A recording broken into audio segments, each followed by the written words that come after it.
అలాగే కూటమికి ఏమవుతుందంటే సార్వత్రిక ఎన్నికల్లో జగన్ రెడ్డి ఓడించాలని ఏకైక లక్ష్యంతో పవన్ కళ్యాణ్ గారు టీడీపీకి సపోర్ట్ చేశారు. ఇప్పుడు దానికి ప్రతిఫలం ఆయన ఆశిస్తున్నారు.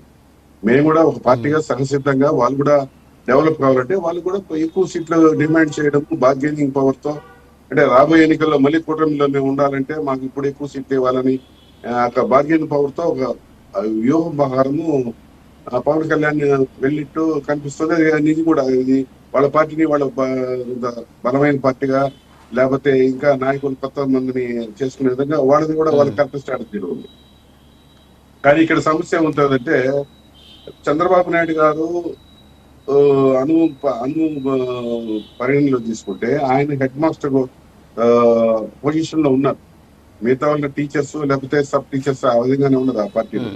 కాకపోతే ఇక్కడ జనసేనలో ఏమైందంటే ఒక్కొక్కసారి ఒక స్టేట్మెంట్ ఇవ్వడం వల్ల వాళ్ళు కొద్దిగా బార్గెనింగ్ పవర్ కోల్పోయారని నేను అనుకుంటున్నాను. ఎందుకంటే మనకు జిల్లా స్థాయి అధికారం లేదు, కార్యకర్తలు లేకపోతే ఈ యొక్క పార్టీ బలపరిత శాఖలు ఇంకా మనం నిర్మించుకోలేదు. మనము ఎటైనా ఇంకా కొద్ది కాలం పడుతుంది, ఒక 10-15 ఏళ్ల పాటు టీడీపీతో ఉండాలని ఇటువంటి వ్యాఖ్యల వల్ల ఇంతకుముందు అయితే నాదేళ్ళ మనకు ఒక రోజు చేసిన ప్రకటన నెక్స్ట్ రోజు చేసిన ప్రకటనకి చాలా తేడా కూడా కనపడుతుంది. అంటే వాళ్ళందరి విషయాన్ని నేను మాట్లాడదలుచుకోలేదు, కానీ కాకపోతే ఆ ప్రాబ్లమ్స్ ఉంటాయి. వాళ్ళ క్యాండిడేట్ సెలక్షన్స్ కి ప్రాబ్లమ్ గ్యారెంటీగా ఉంటది.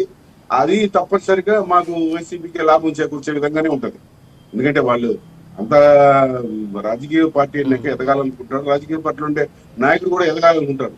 ఇప్పుడు జనసేనలో ఉండే జన సైనికులు కానీ వీర మహిళలు కానీ మేము కూడా ఒక ప్రజాప్రతినిధిగా ఎన్నిక కావాలనుకుంటారు తప్ప మేము తెలియజేసానికి సపార్టినేట్. మరి అలాంటప్పుడు ఎందుకు సార్ మాట్లాడితే మీరు సింగిల్ గా రండి, దమ్ముంటే పొత్తు లేకుండా రండి అంటారు. ఇప్పుడు వాళ్ళు కలిసి పోటీ చేయడం వల్ల మీకే లాభం అని మీరే చెప్తున్నారు. మరి మీరు ఎందుకు దమ్ముంటే విడిగా రండి అని ఎందుకు మళ్ళీ అదేంటి ఆ ఫార్ములా? సార్ విడిగా రమ్మని లేకపోతే ఈ జర్నీకల్లో ఈ తరుణంలో ఏం జరుగుతుందంటే వాళ్ళ మధ్యలో కీచులాటలు వచ్చేది సర్వసహజము. ఎందుకంటే వాళ్ళకి ఆ సౌలభ్యము లేదు ఇక. ఎందుకంటే వాళ్ళు డిమాండ్ చేస్తే వాళ్ళు ఒప్పుకోరు, వీళ్ళు ఒప్పుకోరు అనేది ఎన్నికల రంగంలో ఏదైనా పార్టీ విడివిడిగా వస్తే మేము గెలిపించాలనే ఒక రాజకీయ వ్యూహంలో భాగంగా ఉంటది సార్. విడివిడిగా దమ్ముంటే దమ్ము ఇన్ని ఏం లేదు, ప్రజాదరణ ఎవరికి ఉండదనేది ఒక ఆడబట్టి ఉంటది. ప్రజలు ఎవరు హక్కులు చేర్చుకుంటారు దానిపైన ఉంటది. ఇంకోటి ఏంటంటే సోదరుడు బీజేపీ సోదరుడు కూడా చెప్పాడు, ఇక్కడ డైరెక్ట్ ఎలక్షన్ లో పెట్టుకుంటే ఎప్పుడు కానీ మేయర్లు కానీ వీళ్ళు కానీ మున్సిపల్ చైర్మన్లు కానీ వాళ్ళపైన దయాదర్శనల పైన కార్పొరేటర్లు లేకపోతే కౌన్సిల్ పైన ఆధారపడాల్సి వస్తుంది అన్నారు. అది నిజమే. కానీ ఇప్పుడు డైరెక్ట్ ఎలక్షన్ వల్ల ఉత్సవ విగ్రహాలుగా మారిపోతారు. ఎవరు కార్పొరేటర్, వాళ్ళకి ఏం పవర్స్ ఉండవు. వాళ్ళు లెక్క చేసే వాళ్ళు ఆఫీసులో కుర్చీలో కూర్చొని అది కూడా ఉండదు. ఇంకోటి ప్రజల తరపున పోయి వాళ్ళు వినతులు ఇచ్చుకోవాల్సిందే, మా వార్డులో ఇది లేదు అది లేదని. ఏదేమైనా ఇప్పుడు మా పార్టీ గెలుపు తర్వాత సారథ ఎన్నికల్లో అధికారం మారితే అప్పుడు కౌన్సిలర్లు వెళ్ళిపోతారు. ఇప్పుడు మేయర్లు లేకపోతే చైర్మన్, మున్సిపల్ చైర్మన్లు వెళ్ళిపోతారు.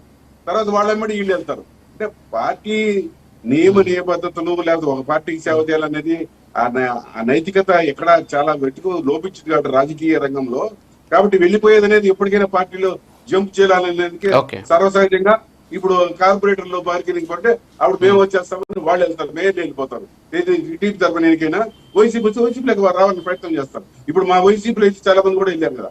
ఇక్కడ ఉదాహరణ తిరుపతి కానీ ఎక్కడ కానీ ఈ జంపు చేయాలని రాజకీయ నైతికత లేకుండానే రాజకీయాల్లో ఉండే వాళ్ళు ఇది సర్వసాధారణంగా జరిగిపోతుంది.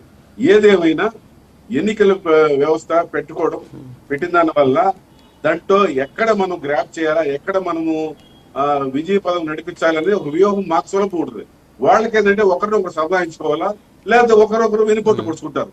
ఆ పార్టీ ఇచ్చింది నేనే తక్కువ అని వాళ్ళు కూడా పొడుచుకుంటారు. కాబట్టి ఇది ఉభయతారకంగా మాకైతే ఒక్కరమే వెళ్తున్నారు కాబట్టి మాకు తప్పనిసరిగా ఈ సౌలభ్యం ఉంటుంది.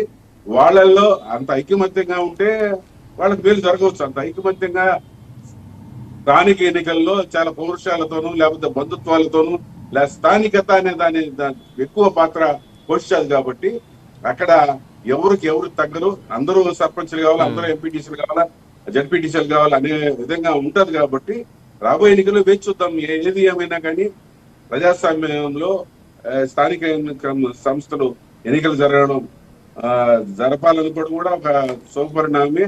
దీన్ని ఎదుర్కొనేదానికి ఇంకోటి ఏమవుతుందంటే కూటమిలో ఒకరు చేసిన తప్పులకి ఇంకో పార్టీ బలవుతుంది. ఇప్పుడు తెలుగుదేశం పార్టీ చేసిన పొరపాట్ల వల్ల ఆ భారాన్ని okay. మోయవలసిన బాధ్యత జనసేనకు ఉంటుంది, బీజేపీకి ఉంటుంది. జనసేన చేసిన తప్పుల వల్ల అట్లా ఉంటుంది. అవును, కాబట్టి yes. వాళ్ళు ఒకరి తప్పులకు ఒకరు బలి కూడా అవుతారు. కాబట్టి ఇది చాలా క్రిటికల్ గా సెన్సిటివ్ గా ఉంటుంది. కాబట్టి ఏదేమైనా ఎన్నికలు జరిగినప్పుడు ఆ వ్యవహారం డైరెక్ట్ గా రంగంలో Yes. దిగినప్పుడు తెలుస్తుంది ఎక్కడ లోపాలో ఎక్కడ సరిదిద్దుకోవాలా ఏమనేది అనిపిస్తుంది. Okay sir, yes, okay, yeah, ఒక చిన్న బ్రేక్ ఉంది సార్. బ్రేక్ తర్వాత మళ్ళీ మనం కంటిన్యూ చేద్దాం. బ్రేక్